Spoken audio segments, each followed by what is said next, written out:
Hello সবাইকে, তোমাদের সাথে একটি নতুন ভিডিও শেয়ার করছি, তার সঙ্গে কিছু কথা বলছি।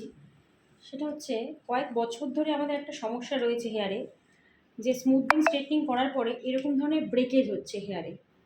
হ্যাঁ, এটা অবশ্যই আমরা বলে থাকি স্যালনের প্রবলেম, ঠিক আছে, কিন্তু সেক্ষেত্রে আমি বলবো কিছু ক্ষেত্রে না নিজেদেরও খুব প্রবলেম থাকে। যেমন শ্যাম্পুটা, তোমাদের ট্রিটমেন্টের পরে যে শ্যাম্পুটার দরকার সেটা ব্যবহার করা উচিত, সাথে সাথে স্পা করা উচিত।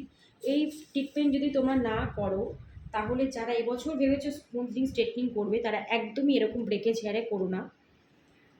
সাথে যে আমাদের ট্রিটমেন্টগুলো বেরিয়েছে ন্যানোপ্লাস্টিয়া, বোটক্স, ওগুলো করিয়ে আগে হেয়ারটাকে ঠিকঠাক পজিশানে নিয়ে এসো, তারপরে তোমরা স্ট্রেট করার কথা ভেবো।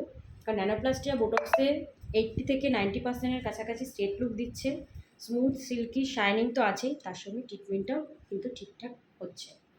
তো যারা চিন্তাভাবনা করছো যে স্ট্রেটনিং করবে, স্মুথনিং করবে, তাদেরকে বলবো না করিয়ে একবার করে ট্রিটমেন্টটা ইউজ করো। আশা করি হেয়ারটা খুব ভালো থাকবে। আর চেষ্টা করো আমাদের স্যালনে যোগাযোগ করার। আমরা খুব কম টাকায় খুব পুজোর একটা দারুণ অফার দিয়েছি, অফারটাকে নেওয়ার।